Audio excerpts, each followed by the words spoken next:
Four sides TV parliament నియోజకవర్గ పరిధిలోని ప్రధాన సమస్యల పరిష్కారానికి కృషి చేస్తానని ఉమ్మడి విజయనగరం పార్లమెంట్ అభ్యర్థి కలిశెట్టి అప్పలనాయుడు అన్నారు. ఎచ్చెర్ల నియోజకవర్గం రణస్థలంలో ఆయన ఫోర్ సైడ్స్ టీవీతో మాట్లాడారు.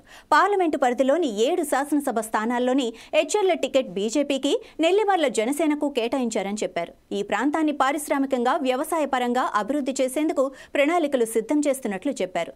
నిరుద్యోగులకు ఉద్యోగ ఉపాధి అవకాశాలు కల్పిస్తానని, రైల్వే వ్యవస్థ ఏర్పాటుకు ప్రయత్నిస్తానని అంటున్న ఎంపీ అభ్యర్థి అప్పలనాయుడుతో మా ప్రతినిధి Abdullah face to face. Vizianagaram parliament నియోజకవర్గం సంబంధించి ఎన్డీఏ కూటమి అభ్యర్థి తెలుగుదేశం పార్టీ తరఫున కలిశెట్టి అప్పలనాయుడుకి అయితే టికెట్ అయితే కన్ఫర్మ్ చేసిన సందర్భాలు అయితే ఉన్నాయి. ఈ సందర్భంగా ఈ పార్లమెంట్ పరిధిలో ఉన్న 7 నియోజకవర్గాల్లో ఇప్పటికే విస్తృతంగా పర్యటన చేపడుతున్నారు. ఎచ్చెర్ల నియోజకవర్గం చెందిన అప్పలనాయుడు ఆ పార్లమెంట్ పరిధిలో విజయావకాశాలు ఎలాగుంటాయండి ఆయనతో కలిసి మాట్లాడే ప్రయత్నం అయితే చేద్దాం. అప్పలనాయుడు గారు చెప్పండి, మీరు ఎచ్చెర్ల నియోజకవర్గం చెందిన మీరు పార్టీ పరంగా ఎన్నో కార్యక్రమాలు చేసి ఉన్నారు. అయితే ఇప్పుడు పార్లమెంటు అభ్యర్థిగా మీకైతే పార్టీ ఖరారు చేసింది టికెట్. మీ పార్లమెంట్ పరిధిలో ఉన్న 7 నియోజకవర్గాల్లో మీ విజయావకాశాలు ఎలా ఉంటాయి, మీ ఫ్యూచర్ ఇదేంటి చెప్పండి.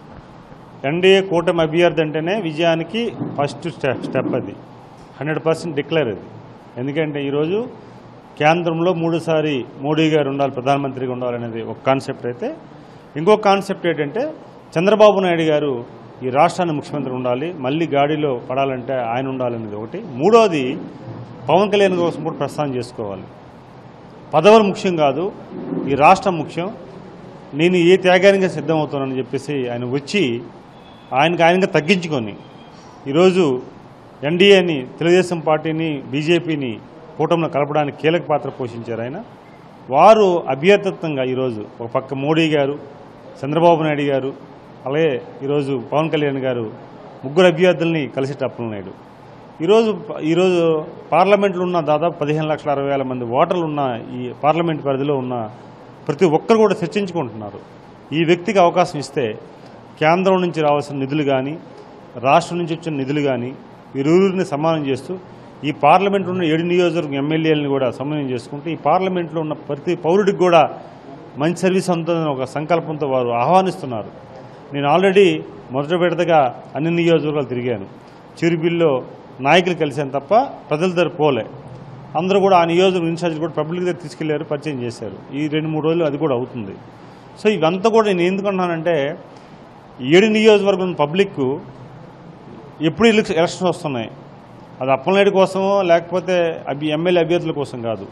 కేంద్రంలో మళ్ళీ బీజేపీ రావాలి, రాష్ట్రంలో తెలుగుదేశం పార్టీ రావాలి, ఈ 2 ప్రాంతాల్లో ఎన్డీఏ కూటమి అభ్యర్థులు గెలవాలి అని ఒకటైతే, ఇంకొకటి ఏంటంటే వ్యక్తిగతంగా నాకు ఈ ఇచ్చెర్ల సొంత నియోజకవర్గంతో పాటు పక్క నియోజకవర్గం సిరిబిల్ అవ్వచ్చు, అక్కడ రాజాం అవ్వచ్చు, పక్క నియోజకవర్గం నిల్మర్లు అవ్వచ్చు, గజపతినగరం అవ్వచ్చు, విజయనగరం హెడ్ క్వార్టర్ అవ్వచ్చు, ఈ ప్రాంతాల్లో బొబ్బులు అవ్వచ్చు, ఈ 7 నియోజకవర్గాల్లో కూడా ఒక సన్నిహిత సంబంధాలు ఉన్నాయి.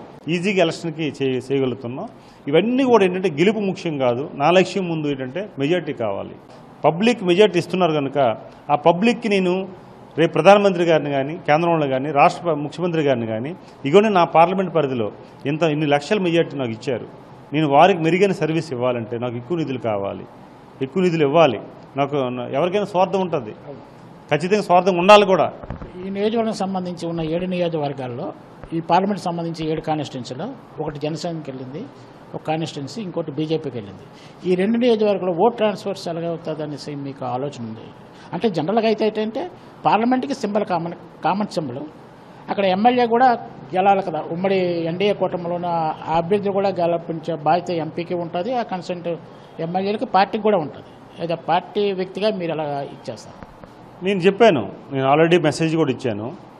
తెలుగుదేశం పార్టీ ఎంపీగా నేను సైకిల్ గుర్తుతో పోటీ చేస్తున్నాను. తెలుగుదేశం అభ్యర్థి కంటే ఎన్డీఏ కూటమి ఏంటి, ఇటు బీజేపీ, ఇటు జనసేన, తెలుగుదేశం 3 కలయికలు. ఈ 3 కలయికలు అనేది ఆటోమేటిక్గా సైకిల్ గుర్తున్న వాళ్ళు వేస్తారు తెలుగుదేశం వాళ్ళు.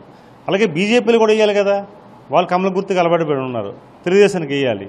ఎన్డీఏ కూటమిలో భాగంగా ఆ ప్లేస్లో పువ్వు ఏదైతే కమల పువ్వు ఉందో వారు ఆ గుర్తుని సైకిల్గా భావించుకుంటూ సైకిల్గా వేస్తారు.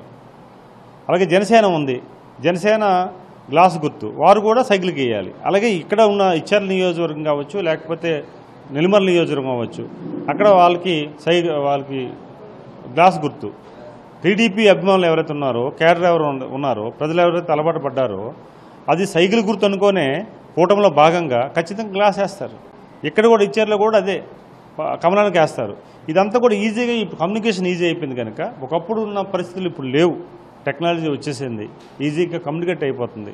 వాళ్ళు చదువు లేకపోయినా సరే మరి ఈ 3 పార్టీలు కలిసేయంట కదా, ఈ పార్టీ ఇక్కడ మనం సైకిల్ బదులు ఇక్కడ కమలంకి వేయాలి, అక్కడ పువ్వుకి వేయాలి, అక్కడ వారు సైకిల్ బదులు గ్లాస్కి వేయాలని ఆల్రెడీ చర్చ నడిచిపోయింది. ముఖ్యంగా మీ ఎంపీగా మిమ్మల్ని గెలిపించడానికి పబ్లిక్ ఏంటి ఎక్స్పెక్ట్ చేయొచ్చు? ఇప్పుడు యువకులు అవ్వచ్చు, నిరుద్యోగులు అవ్వచ్చు, లేకపోతే రైతులు అవ్వచ్చు, లేకపోతే ఇండస్ట్రీ సెక్టర్ అవ్వచ్చు, వాళ్ళు ఏ విధంగా మీ నుంచి ఎక్స్పెక్ట్ చేయవచ్చు అని మీరు భావిస్తున్నారు? అంటే ఒక కామన్ పర్సన్ మనం పార్లమెంట్ పంపిస్తున్నాం. కామన్ పర్సన్ అనేది రాజకీయ వారసత్వం కాకుండా, లేకపోతే ఏదో ఇండస్ట్రీలో కాకుండా ఒక మా మనిషి, మా ఇంట్లో బిడ్డ, మా మనిషి, మా అందరి మధ్యలో ఉన్న వ్యక్తి పార్లమెంట్ పంపిస్తే ఎట్లా పరిపాలన చేస్తారనేది ఆల్రెడీ అవగాహన ఉంది. ఎందుకంటే ప్రజా సమస్యల పట్ల ప్రజలు ఏదైతే ఇబ్బంది పడుతున్నారో ఆ సమస్యల పట్ల పూర్తిగా అవగాహన ఉన్న వ్యక్తిని. ఇప్పుడు చెప్పాను, ఇప్పుడు రైల్వే సంబంధించి ప్రయాణికుడు, సగటు ప్రయాణికుడిని రైల్వే చేశాను. ఆ సగటు ప్రయాణికుడు రైల్వే ప్రయాణం చేసేటప్పుడు ఎలాంటి ఇబ్బంది పడుతున్నాడు, రైతు నీరు లేకపోతే, సాగునీరు లేకపోతే రైతు ఎంత ఇబ్బంది పడతాడు, ఇవన్నీ కూడా ఒక నిరుద్యోగి ఉన్న నిరుద్యోగి ఉండే అభ్యర్థి ఇబ్బంది ఎలాగ పడతారు, ఇలాగ నాకు రకరకాల కోణంలో మనకున్నాయి.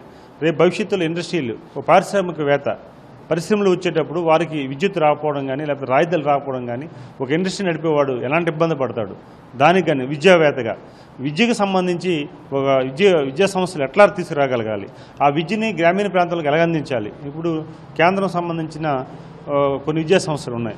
ఆ విద్యా సంస్థలకి ఎన్ని సీట్లు మనం పెంపుదల చేయాలి, కొత్తగా ఏ విద్యా సంస్థలు తీసుకురావాలి, ఇవన్నీ కూడా స్టడీ చేసుకుని వెళ్తున్నాం కనుక ఒక కామన్ పర్సన్ అన్ని అవసరాల మీద అవగాహన ఉన్న వ్యక్తి కేంద్రంలో ఎంపీ అయితే ఎలాగైతే వారు ఆలోచిస్తున్నారో అవన్నీ ఇమ్మీడియట్గా ఇంప్లిమెంట్ చేయడానికి ఒక అవకాశం ఉంది మనకి. ముఖ్యంగా మీ పరిధిలోని ఇప్పుడు విజయనగరం అవ్వచ్చు, లేకపోతే బొబ్బులు అవ్వచ్చు, లేకపోతే మన రాజామ అవ్వచ్చు, చిగురుపిల్ల అవ్వచ్చు, ఇక్కడ కంటెస్ట్ చేస్తున్న టీడీపీ సభ్యులందరూ సీనియర్స్, మంత్రులు చేసిన అనుభవాలు కూడా, కేంద్ర మంత్రులు చేసిన అనుభవాలు కూడా ఉన్నాయి. వాళ్ళు ఏ మేరకు మీరు సహకరిస్తారని మీరు భావిస్తున్నారు?